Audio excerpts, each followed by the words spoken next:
He almost walked past her that morning on Bleecker Street, the kind of moment you don't even realize might change your entire life.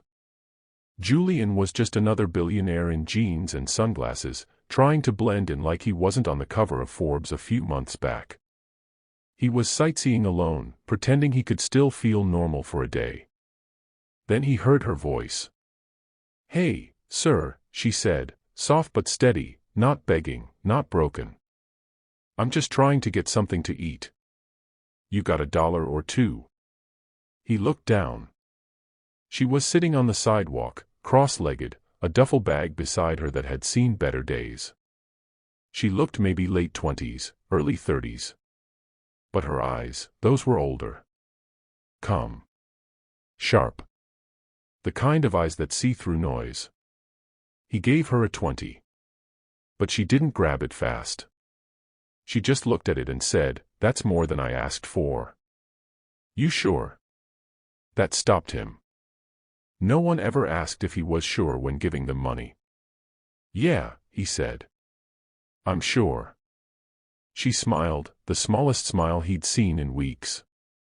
"Thanks. You just bought me lunch and dinner." Julian was about to keep walking, but something about her tone, clear, articulate, not desperate, pulled him back. He asked her name. "Maya," she said. "And you?" "Julian." He didn't tell her his last name. Didn't want the walls to come up.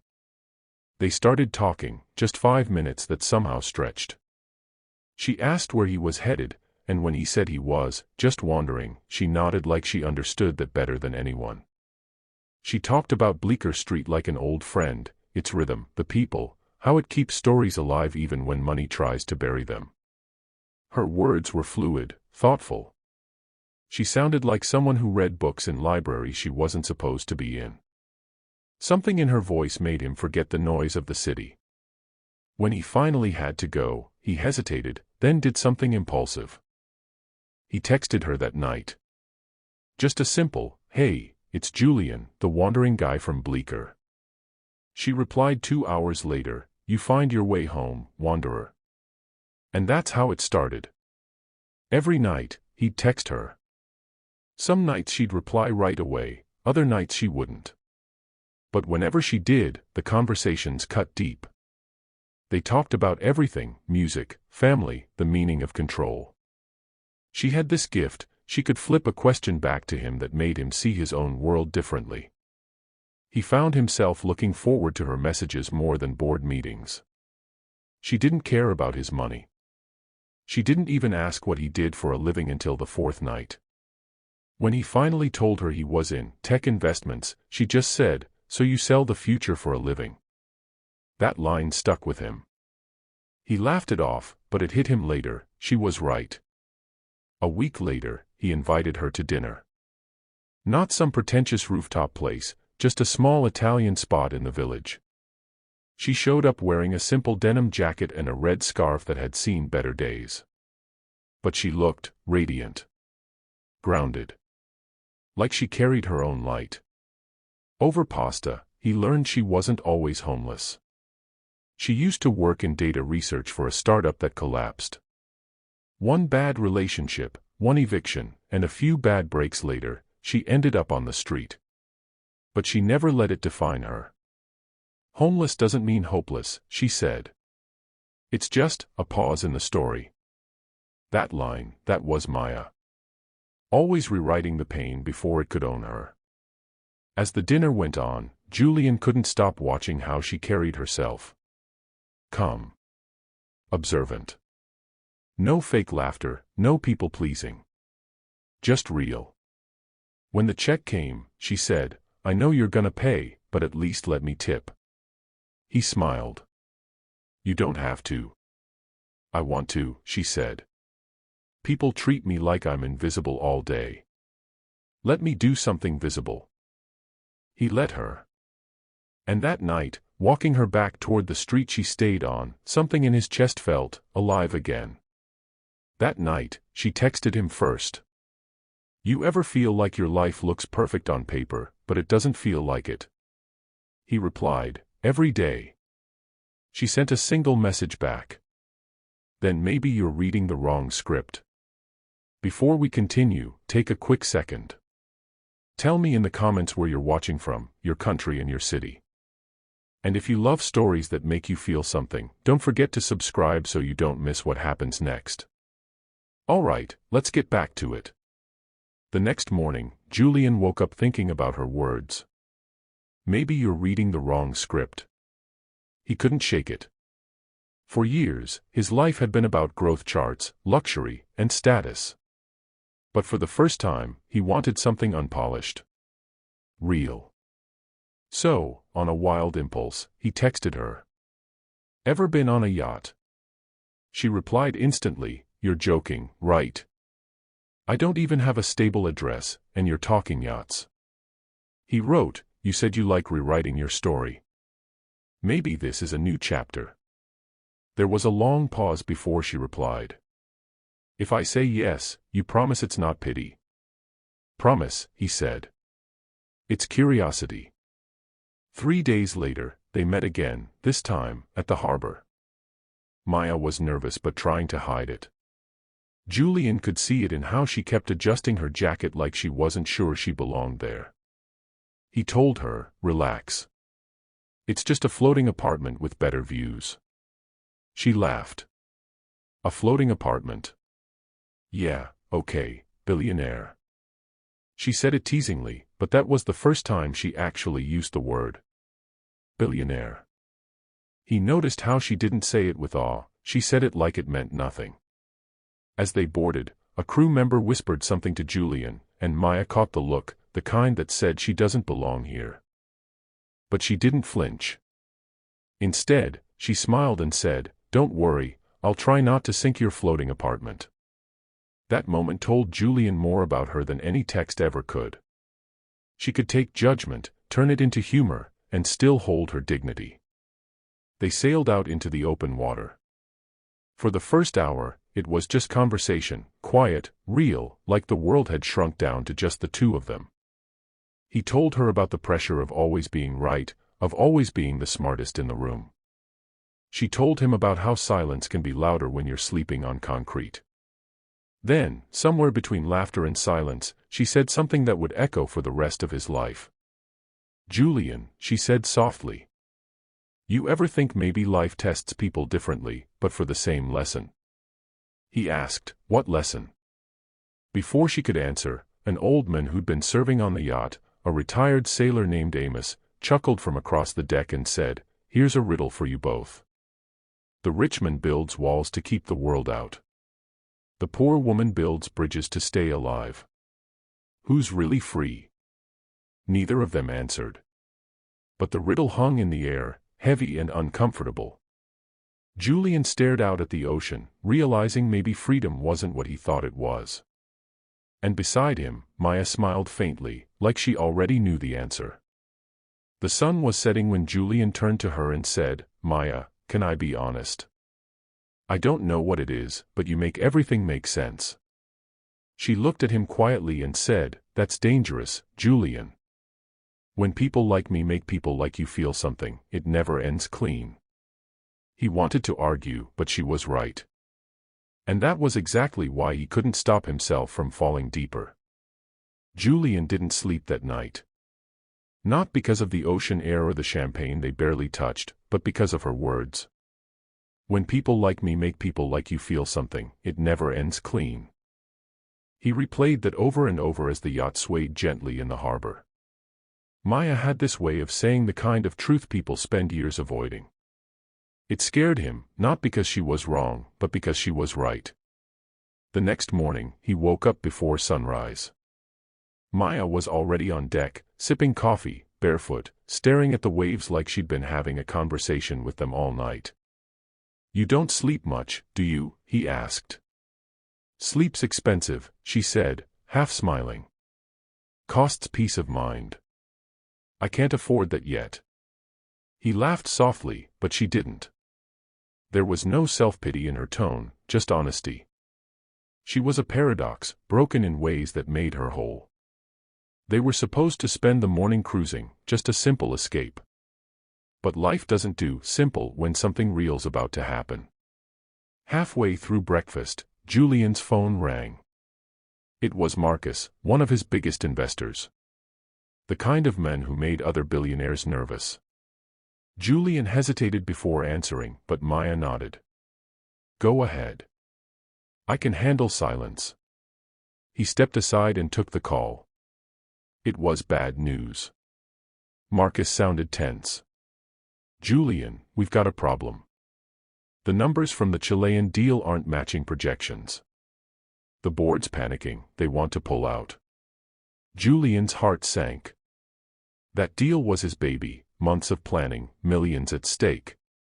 He started pacing the deck, rattling off stats, forecasts, risk ratios. But Marcus wasn't buying it. We can't justify holding if the commodity index shifts again.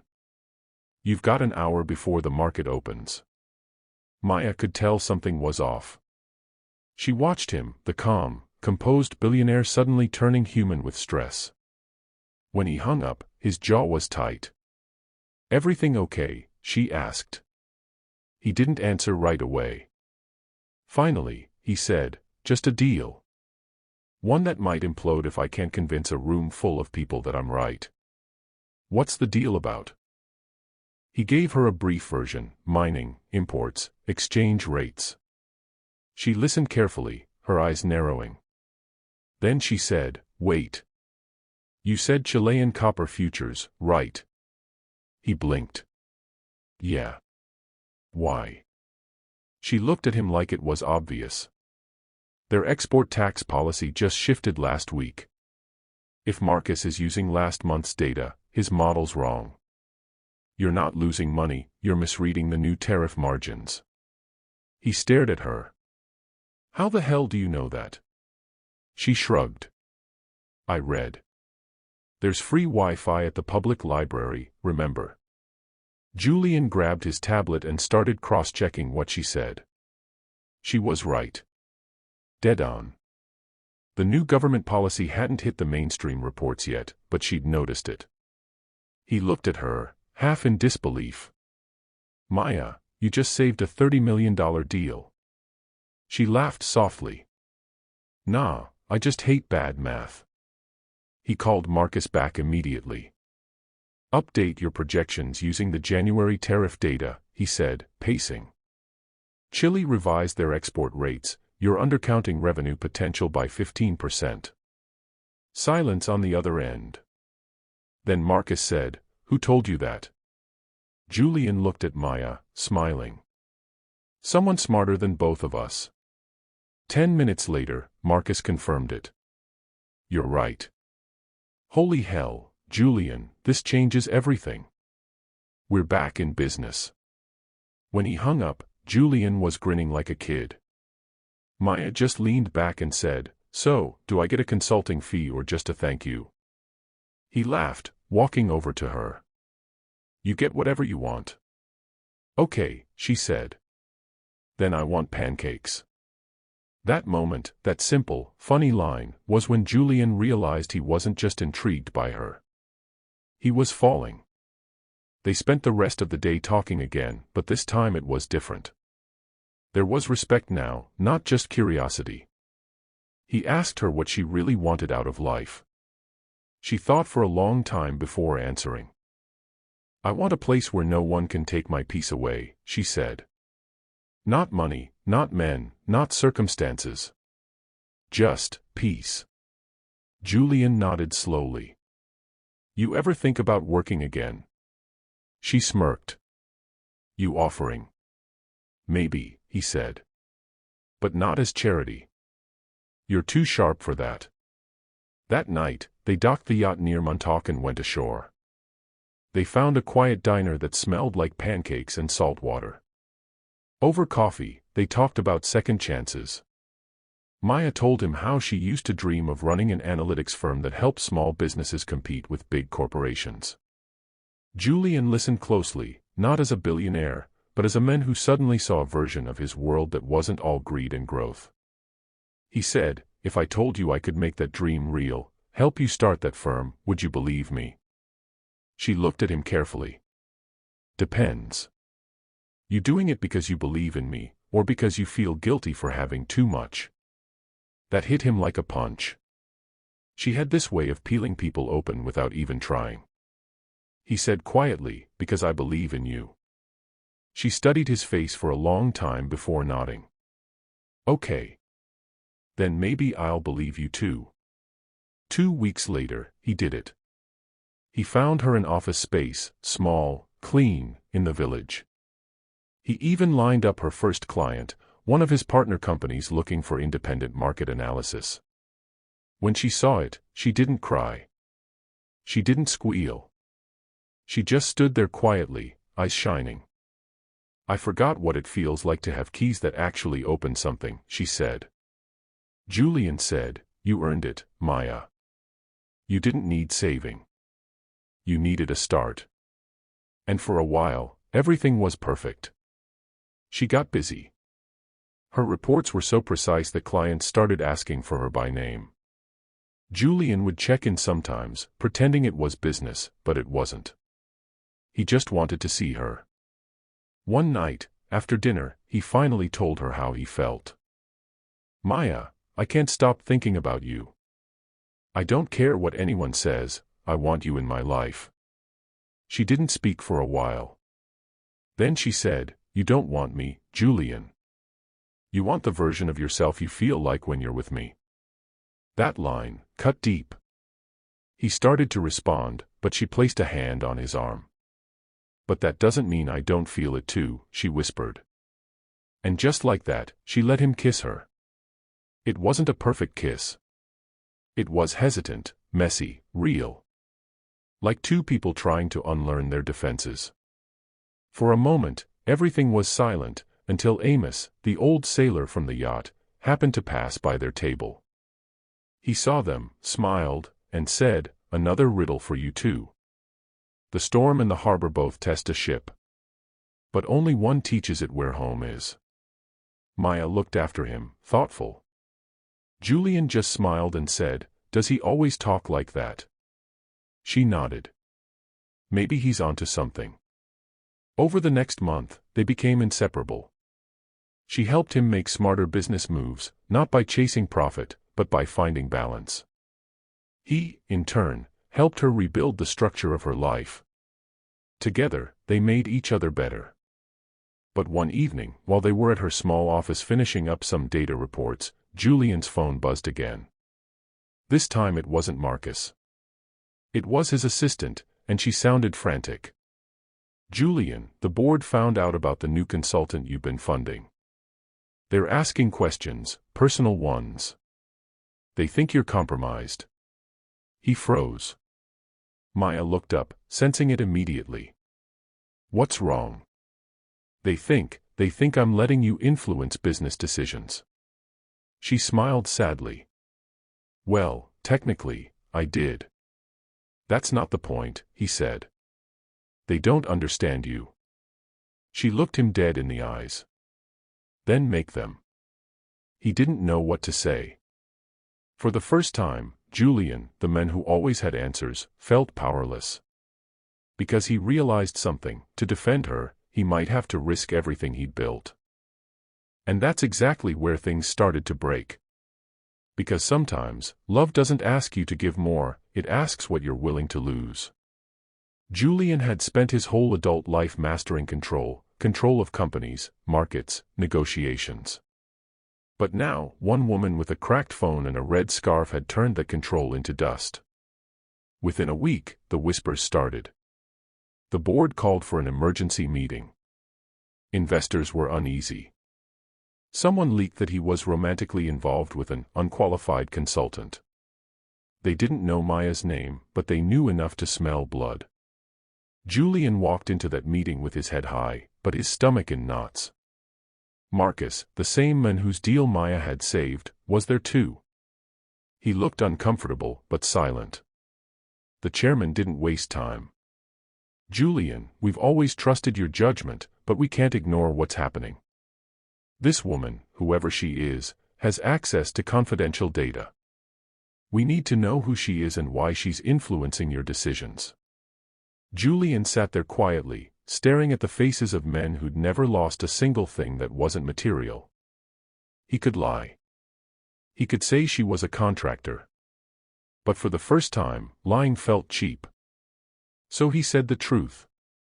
Her name is Maya. She was homeless when I met her. She's smarter than most people in this room, and yes, she helped me make a few decisions. Because she sees what money makes the rest of us blind to. The room went dead quiet. Someone chuckled. You expect us to believe a woman from the street is your secret business weapon? Julian looked that man dead in the eye. She's not my weapon. She's my balance. The meeting ended with no clear decision, just a wall of disapproval.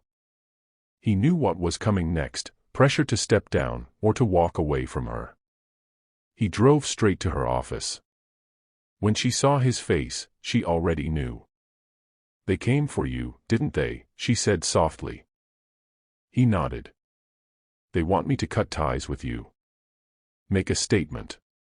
Pretend this never happened. She didn't look surprised. And what are you going to do? He hesitated, because that's when fear creeps in, not when you lose money, but when you risk love. Maya, I built my life on logic. But logic doesn't explain you. You came out of nowhere and somehow fixed everything I didn't even know was broken. She stepped closer, her voice barely above a whisper. Then why do I feel like you're about to let me go? He swallowed hard. Because I don't want to ruin your peace. She smiled, that same calm, bittersweet smile she gave him the first day.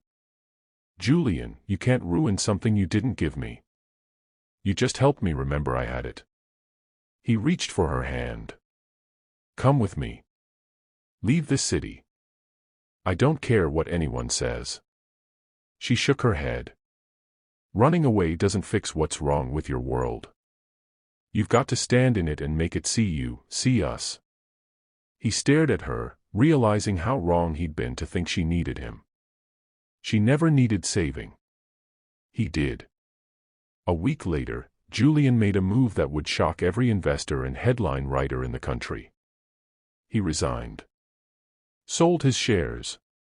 Transferred ownership of his holding firm to a trust that funded small, woman-led startups, including Maya's. When the news broke, the media went wild. Billionaire steps down for love. Wall Street's rebel heart. Maya didn't speak to reporters. She didn't need to. Her company's work spoke for her, providing accurate data for small businesses that had been ignored by big firms for years. Within months, her firm became known across New York as Bridge Analytics. The name, of course, came from Amos's first riddle. The rich man builds walls. The poor woman builds bridges. She'd chosen her side. Julian, now free from boardrooms and constant pressure, moved quietly, volunteering, teaching young entrepreneurs how to build ethically. He and Maya didn't flaunt their relationship. They lived simply, mostly in a small brownstone in Greenwich Village, close to Bleecker Street, where it all began. Sometimes, when the world went quiet, he'd find her sitting by the window, reading. And every time, he'd feel the same awe he felt that first day, the strange comfort of being seen completely. One night, as they sat together drinking tea, she said, "You know what's crazy? I used to think love was about someone rescuing you. But it's really about someone respecting the way you rescue yourself." He smiled. "Then I guess we're both saved." She laughed. "Don't get poetic, billionaire." A year passed. Bridge Analytics had grown beyond anyone's expectations. Clients from across the country reached out. Julian kept his promise to stay out of her way, except when she needed someone to brainstorm with over midnight coffee. Then, one evening on the anniversary of their yacht trip, he said, "Let's go for a sail." When they boarded, the sky was soft orange, the city fading in the distance. Amos was there, older but still sharp. He grinned when he saw them. "Didn't think I'd see the two of you again." Julian smiled. "We wouldn't have made it here without your riddles." The old man chuckled. "Ah, riddles are just truth in disguise." When they reached open water, Julian turned to Maya. You once said life tests people differently for the same lesson. I think I finally figured out what mine was. She looked at him curiously. And he took a small velvet box from his jacket. To stop counting what I own, and start valuing who I have. She froze. Tears filled her eyes before he even opened the box. The ring wasn't extravagant, just elegant, simple, something that looked like it belonged to her. Julian, she whispered. He smiled. Marry me. Not because I can offer you everything, but because with you, I finally want less. She took a long breath, then whispered, yes. Amos, standing by the railing, smiled knowingly and said his final riddle. When two storms meet, they can destroy each other, or they can calm the sea. Which one are you? Maya turned to Julian, eyes glistening. I think we're the calm. They got married a month later, quietly, with a few friends, in a small garden behind her office. No press, no extravagance. Just two people who'd finally learned that love isn't about saving or status. It's about surrender, the kind that frees you, not binds you. After the ceremony, Maya took his hand and whispered, you know, I still don't believe in fairy tales. He smiled. Good. Because this isn't one. It's real. And as they danced under the lights strung between the trees, Julian realized the richest moment of his life wasn't when he made his first billion, it was now, in her arms, on borrowed time, with nothing left to prove. So maybe the old sailor was right all along.